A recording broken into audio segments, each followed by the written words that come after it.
I'm not someone who makes much use of hair and beauty products, as you can probably tell, but I'm always quite taken by the tagline in the L'Oreal adverts, because you're worth it. And whether it is David Ginola, Celine Dion, Kate Winslet, or now actress Eva Longoria telling us this, the message seems to be that extravagance is okay because you're worth it. You are worthy of it. Worship is what we do because God is worth it. But worship, says Evelyn Underhill, is summed up in sacrifice. It is, says St. Paul, the offering of ourselves, our souls and bodies, all that we are, as living sacrifices. Worship is a costly venture. It is not worship if it doesn't involve sacrifice. It is not sacrificial if it costs us nothing. And it's this notion of worship as sacrifice that lies at the heart of the account in John chapter 12 of Mary pouring perfume over the feet of Jesus and then wiping his feet with her hair. For this was no ordinary perfume. This was pure nard, costing about a year's wage. Perhaps it was the only thing of value that Mary possessed. In those days, people would invest in perfume, so this could have been her life savings or even her pension. Remember that Mary is unmarried. That would make her very poor indeed. It would also appear that she was dependent on her brother Lazarus, and he'd not been too well of late. A sick man and two dependent sisters could scarcely afford to host a dinner, let alone blow a year's wages on an impulsive act of devotion.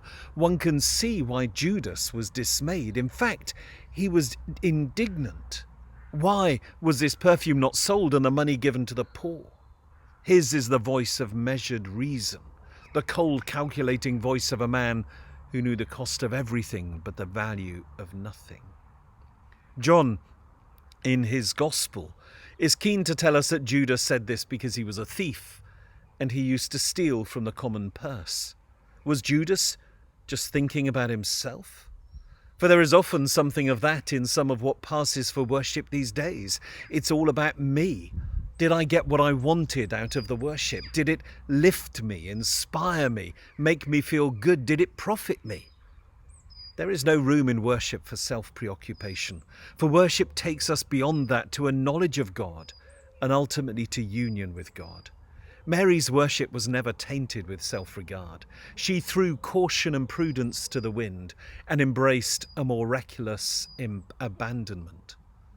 Martha, Mary's sister, was more practical perhaps, even more hard-working, and Judas had a better head for figures. But Mary, sweet reckless Mary, is the one given to us as an example of the Christian life. And yet rarely does one see such acts of self-denying love. Before training for the ministry, I worked for a church in Paddington, an area in which great wealth and desperate poverty lived side by side. One day I was asked to visit a family who'd fled to Britain from Uganda. The mother and her 3 children lived in one room in a bed and breakfast hostel. Everything they did, and I mean everything, they did in that room. When I turned up, they were overjoyed to see me. For them, I represented the church and also something of the God who'd brought them safely out of Africa. They sat me down on a bed and immediately offered me chocolate bars, Mars bars, marathons, galaxies. They were all for me. And yet in order to make this gesture of hospitality, I knew that that night they would be going without dinner. The children watched as I ate, and they'd clearly been instructed not to accept any offer on my part of a share in the chocolate, nor any money from me for their dinner. And yet I knew that I had to accept, because the gift was not really for me. This act of outrageous generosity was for God's benefit, because He's worth it. The family seemed blissfully unaware of any material considerations, just as Mary in Bethany seemed never to give them a second thought. Mary lived her life according to a different set of values. She knew that her Lord, whom she loved so dearly, was living on borrowed time. Remember that Bethany was in Judea, And Jesus' decision to return to Judea on hearing of Lazarus' illness was greeted with horror by his disciples. "Lord," they said, "when you were last in Judea, the people there tried to stone you. Are you sure you should return?" And this is where Mary lived, in the midst of the religious and political tension, and within earshot of the promises that Jesus would be silenced and the threats that Jesus would be killed. Mary knew that Jesus was soon to meet his death, and so she seized an opportunity to express her love for him. It is that love for her Lord that caused Mary to be so reckless, so wasteful, as Judas would put it. I guess we tend to think of God as pretty self-sufficient and self-contained. He doesn't need us, so all that we do is essentially for our benefit. But that is not how it is. Worship is genuinely a service to God. And while he may not need our worship, he delights in it. He is blessed by it. It is an extraordinary truth that you engaging in an act of worship somehow serves God. It delights God. It blesses God. You, us, we do something for God. And what is true of our services is also true of our prayers. I remember a conversation with a friend of mine who was sharing his experience of quiet and contemplative prayer. He's something of a self-confessed activist and so struggles with silence. One day he was at a monastery and decided that he should talk to someone about his struggles with these quiet times, so he went to see one of the monks. "I can't cope with doing nothing," he said. "Oh, but you're not doing nothing," said the monk. "During these quiet times of prayer, we are keeping Jesus company. We worship because God is worth it. And what we do in prayer and in worship is of service to God. It delights God. It blesses God." But that encounter between Mary and Jesus at Bethany also represents an intimate scene. Mary wipes Jesus' feet with her hair. This was a personal act of love. To let one's hair down and to brush it against someone's feet would have been, in that culture, an extraordinarily intimate act. In the Middle East, a woman would only let her hair down in the presence of her husband. It's rarely a public gesture, but rather something reserved for the bedroom. You still hear echoes of this in the Middle East today. Rafsanjani, former president of Iran, was asked by the press why his country insisted on women covering their hair. He said, "It is the obligation of the female to cover her head because women's hair exudes vibrations that arouse, mislead, and corrupt men." In fact, at the time of Jesus, if your wife let her hair down in public, then you were allowed to divorce her. So shameful was this act.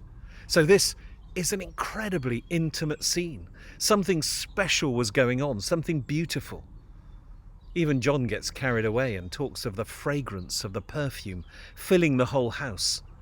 This was an intimate act of costly devotion. Worship at its very best. It was, in a very real sense, an act of love. And there's something about seeing worshipped as an act of love that therefore allows us to be extravagant with God.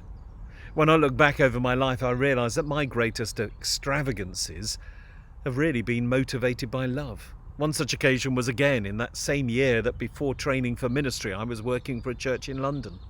I had nothing much to my name except my savings, which included money I'd made from selling my first and very much loved car. I spent all my savings, every last penny, in order to buy a small diamond ring that I could give to the woman I love, as I knelt down and asked her if she'd marry me. Apart from my record collection, it was everything I owned, and yet its real value wasn't what it cost, but what it symbolised when offered in love.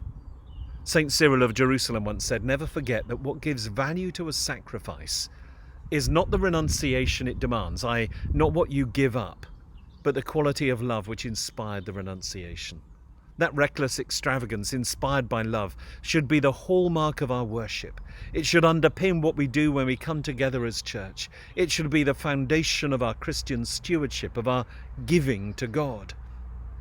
And it should be at the heart of how we live as we recklessly and extravagantly present ourselves as living sacrifices to the God whom we love. That is what is going on when we worship. Worship, and for that matter the whole Christian life, is a costly venture.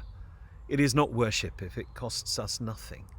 but we are willing to make that sacrifice because God is worth it. And we know that a life lived in such a way is genuinely of service to God. God will use us, and our giving of ourselves to God in love delights God. It blesses God. So what we do in worship is something very special, a gift, an act of love, an extravagant offering of ourselves to God. Do you know, I wonder what happened as the dust settled and the sun went down over Bethany. I wonder if Judas whispered to Mary, "So after all that, was it worth it?" I'd like to think that Mary would have looked round and with a glow of adoration still there in her face, smile, and with a glance towards Jesus say, "Yes, yes, because Jesus is worth it."